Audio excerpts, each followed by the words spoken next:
17-18 तारीख से बिहार की राजनीति में माहौल गर्म आ गया था। खास करके सरकार की बात करें तो सरकार में मंत्रिमंडल विस्तार को लेकर के कई तरह की चर्चाएं शुरू हो गई। एक बैठक हुई, मुख्यमंत्री नीतीश कुमार से जाकर के मिले बिहार के प्रभारी भारतीय जनता पार्टी के और उप मुख्यमंत्री तारकिशोर प्रसाद। भूपेंद्र यादव तारकिशोर प्रसाद के साथ घंटों चली बैठक के बाद दोनों बाहर निकले और बाहर निकल करके चुपचाप निकलना चाह रहे थे, लेकिन मीडिया ने घेरा तो तारकिशोर प्रसाद ने साफ तौर पे कहा कि जल्दी ही मंत्रिमंडल का गठन होगा। लेकिन भूपेंद्र यादव की बात और उनकी भावभंगिमा बता रही थी कि मामला कुछ न कुछ अटक गया है, क्योंकि उन्होंने साफ तौर पे कहा कि हम औपचारिक बात के लिए गए थे, मिलने जुलने गए थे, इस पर कोई चर्चा नहीं हुई। दिल्ली रवाना हुए और दिल्ली के बाद अचानक से घोषणा होती है कि मंगलवार को मंत्रिमंडल का गठन होगा।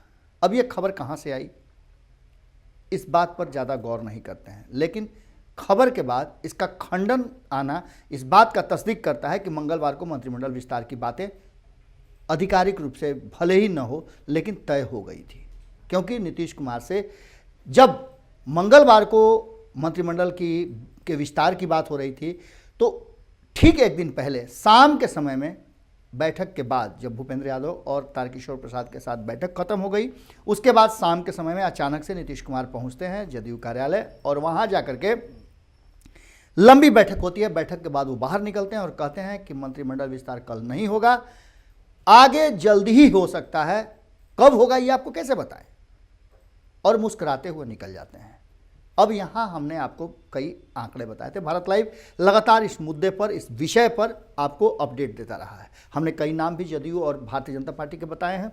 इस बीच में आपको एक चीज़ बहुत सिमिलर लगी होगी, क्योंकि 16-17 नाम और करीब आधा 1.5 दर्जन नाम हमने जदयू से भी बताए थे और 1.5 दर्जन नाम हमने बीजेपी से भी बताए थे। जबकि जो नियम है और नियम को अगर फॉलो किया जाए, अगर गठबंधन धर्म की बात भी की जाए, तो संख्या बल के आधार पर मंत्रियों का हमेशा से विभाग मिलते रहे हैं।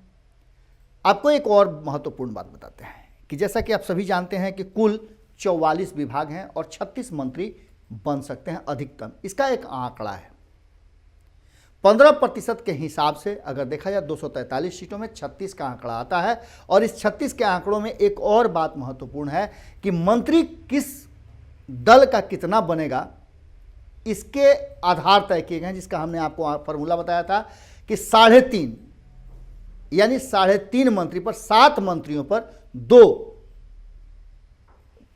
7 एमएलए पर 2 मंत्री बनाए जाएंगे। ये हमने आपको खबर के माध्यम से बताया था।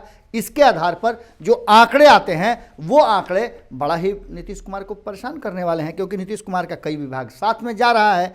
कुल 44 विभाग हैं और अभी वर्तमान स्थिति में 2 विभाग मंत्री ज़्यादा हैं बीजेपी के।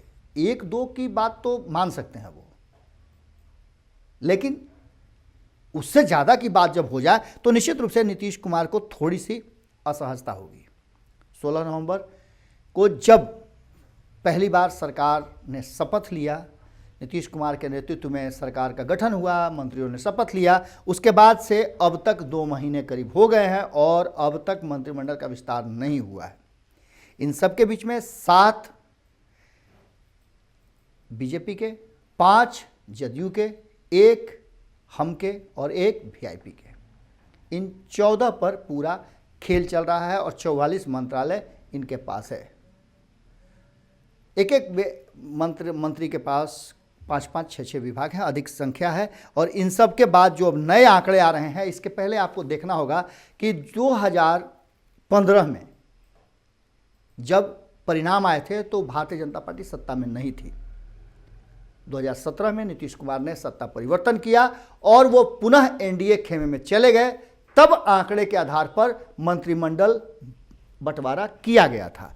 71 2017 के अनुसार विधायक थे जदयू के, जिसके आधार पर उनके मंत्रियों की संख्या 22 थी। वहीं 53 विधायक थे बीजेपी के, उन्हें 13 पूरे मंत्रालय दिए गए थे, जिसमें डिप्टी सीएम भी शामिल थे और 22 में सीएम भी शामिल थे। अब वर्तमान जो स्थिति है, इस स्थिति के बाद अगर आगे की बात करते हैं तो कहीं ना कहीं एक चीज़ तो सामने नज़र आ रही है कि नीतीश कुमार चाहते हैं 50-50 का आंकड़ा, और यहीं आकर के नीतीश फार्मूले में डिफेक्ट घोषित कर दिया है अमित शाह ने। बैठकों के बाद नीतीश कुमार के जो नाम 17 थे, उस नाम को सिरे से निरस्त करते हुए भारतीय जनता पार्टी ने अपना जो आंकड़ा दिया है उसमें नीतीश कुमार को एडजस्ट करना पड़ेगा। यानी कि अमित शाह ने नीतीश कुमार के आंकड़े को, उनके द्वारा दिए गए लिस्ट को डिफ़ॉल्ट घोषित करते हुए उसे रिजेक्ट कर दिया है, और यहाँ से अब नए मामले की चर्चा आपको सुनने को मिल सकती है। एक तरफ जहाँ विपक्ष पूरी तरह से हमलावर हो गया है, वहीं दूसरी तरफ भारतीय जनता पार्टी और जदयू में चल रही ये रस्साकसी जो है वो कहीं ना कहीं अब परेशानी का सबब बनता जा रहा है। कहा यह जा रहा है कि इस बार 19 से ज़्यादा मंत्री हो सकते हैं बीजेपी के, और बीजेपी के 19 मंत्री होंगे तो आप समझ सकते हैं कि कई विभाग नीतीश कुमार के हाथ से निकल जाएंगे।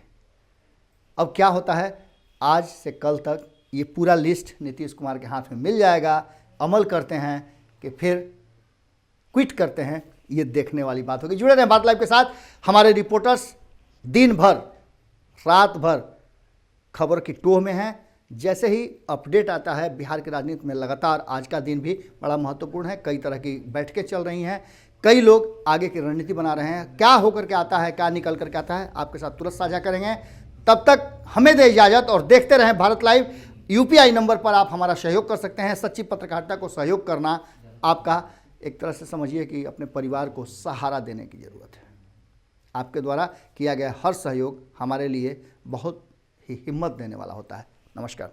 अगर ये वीडियो पसंद आई और वह बिहार के राजनीति और बिहारियत से सरोकार रखेनी तो सब्सक्राइब बटन दबा के चैनल के सब्सक्राइब कर ली। ओजे एगो घंटी बा, ओकरा बटन दबा देला से कुल सटीक और मारक खबर रुआ मुफ्त में मिल जाई।